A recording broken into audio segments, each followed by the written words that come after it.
very nice meeting you all. I have three main hats at home.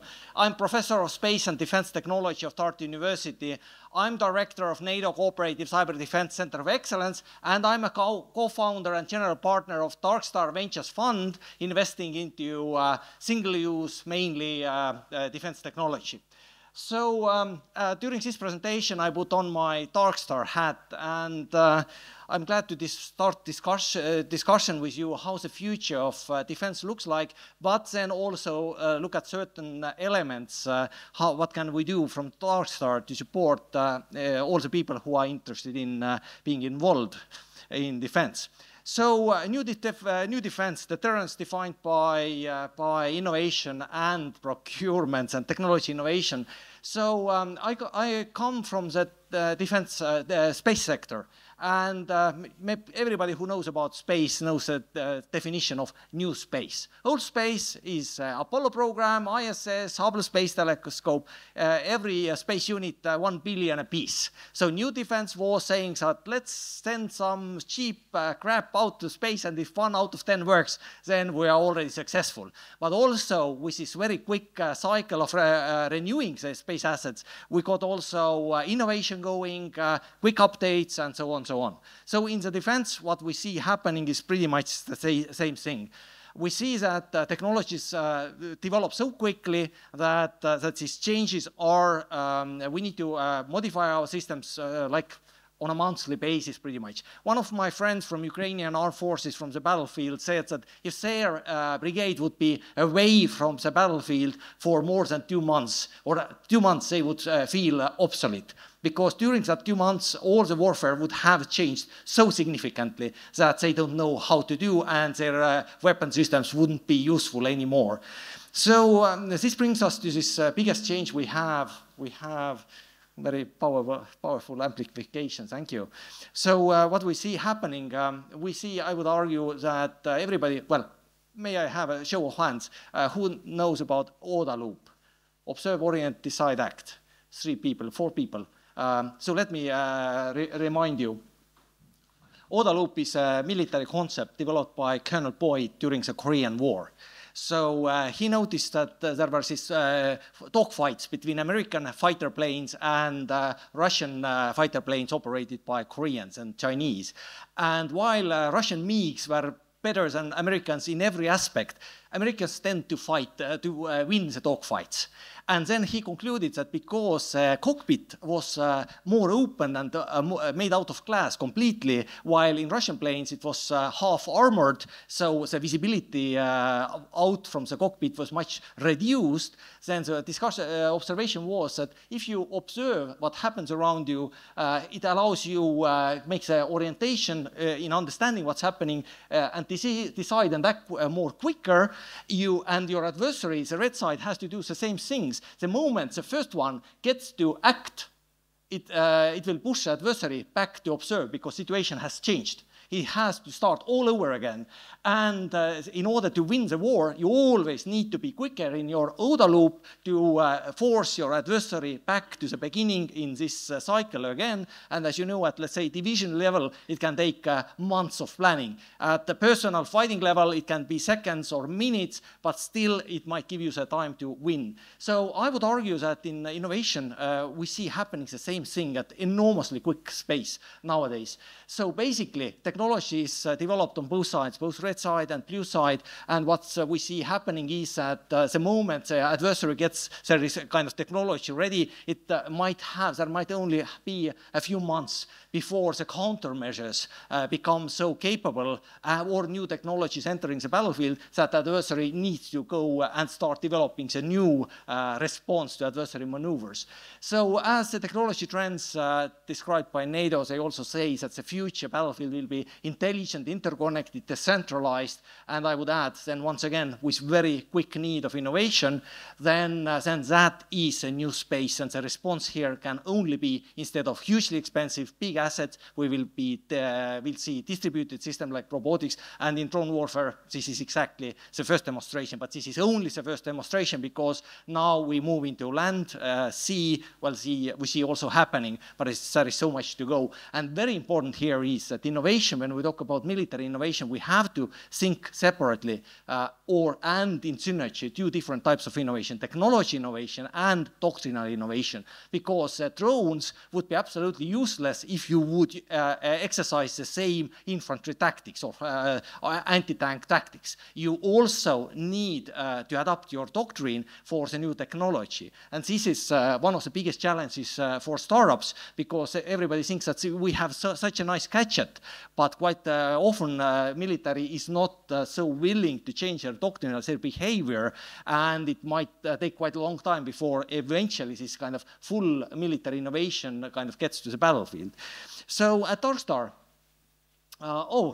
before going to the next slide of Darkstar. So in this innovation, what we see happening and is, let's be honest, Ukrainian lessons learned, is that innovation can't stay in the central unit at Army HQ or Ministry of Defense. It has to go to tactical level, because only that, once again, will give us this speed of OODA loop, because soldiers using the technology every day, they can very quickly understand what they need and talk to startups and experiment. Concept development and experimentation runs very fast there.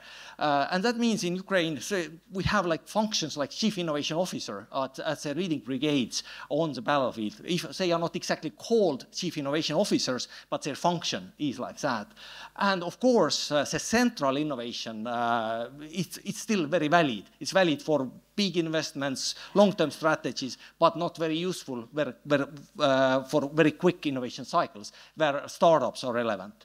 And of course, these distributed and central capabilities, they need to work in close cooperation to have both the mass effect of big procurements and very quick iterations for product development in early stage. And also, it's very important that procurement and innovation have to work hand in hand. So in procurement, it's interesting, again, Ukrainian experience, that they have special training to train active soldiers to be procurement officers. They have trained hundreds of people at brigade level, and if I remember the number correctly, last year about 1.4 billion euros procurements were run through tactical units like brigades. And when you have procurement opportunity or capability and innovation capability, well, that's a winning solution, because now you can also finance startups who work with you to develop new solutions. So in this procurement, this introduction of the distributed system is one of the key enablers for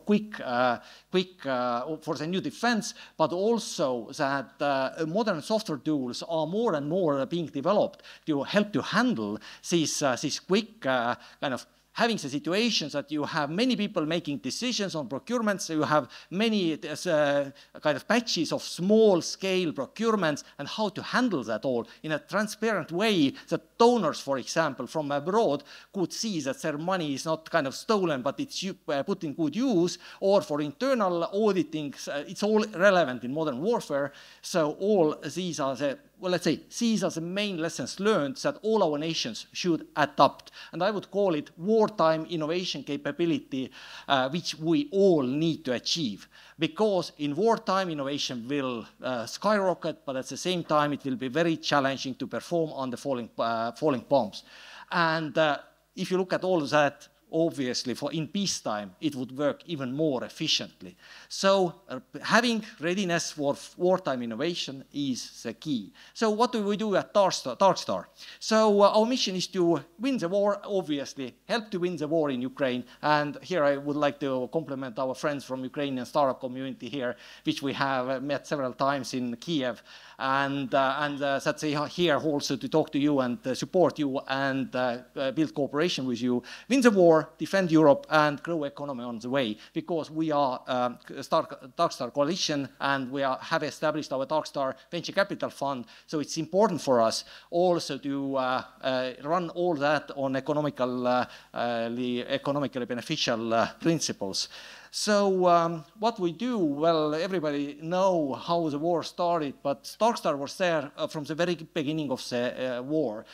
First, founders, entrepreneurs, investors who wanted to do more to support Ukraine came together in Darkstar Coalition. It was just informal, even not NGO. It was just a bunch of people who went there to Ukraine to establish, to work with local startups, advise them on systems engineering and different aspects of business growth, and help them also find partners and investors from Europe, from abroad, to help to develop the technologies that helps Ukraine to win the war and defend Europe and grow the economy.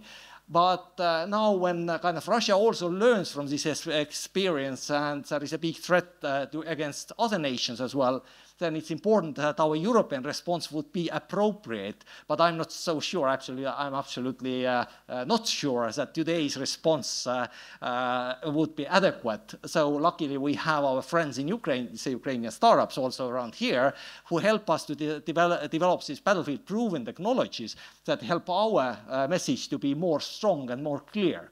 So Darkstar invest into European startups and Ukrainian startups who are ready to help us to maintain peace in Europe, win the war and rearm Europe. So basically, if we think well, there are many venture capitals who try to do that. So now we talk about venture capital already. So from this coalition, we zoomed into investments, because many investors wanted to be part of this challenge. So we have very strong kind of support towards Ukraine. Still, more than 650 pickup trucks donated to Ukrainian armed forces, and thousands of drones and all these boot camps and support. So Ukrainian armed forces, the leading brigades, come to our boot camps to work with the startups from Europe and from Ukraine to jointly develop, co-develop new solutions for Ukraine and for Europe. And our LP community of venture fund is also very strong across many European nations. So if you are startuppers and you think that your products can help win the war and defend Europe, and you are willing to come with Darkstar to Ukraine, to come to Kiev, to our boot camps. Boot camps are not hackathon. Boot camps, we assume that MVP, minimum viable product level, already has been achieved, so all is very close. So under the watchful eyes of Ukrainian commanders from brigades, actual fighters, not political kind of just speakers, but the people whose lives depend on your products. Our startups at the bootcamp get the opportunity to demonstrate what they have on Ukrainian polygons. And then we are very early stage fund, so but in defense you can't really give out like 50K or 100K ticket. You can't do anything. I'm really happy to hear that at this event some 3 million investment is on the table for startups, and really great example from Czech side. Exactly this way we need to go, because when our hardware is involved, investments have to be more significant and timelines are longer. So our very early stage is 500K to 1 million. And it should give the startups about 12 months runway until the next investment round. And if you have a wish to contribute to these activities, and our first close is only in June, so we are kind of, but we still have a lot of companies warehoused, so new LPs are more than welcome. 100K is minimum ticket. And now the next bootcamp, July 25, now exactly is the moment for these startups who are interested to register, or if you are experienced defense industry representative, also mentors are welcome to join us at the bootcamp. So thank you very much for your attention.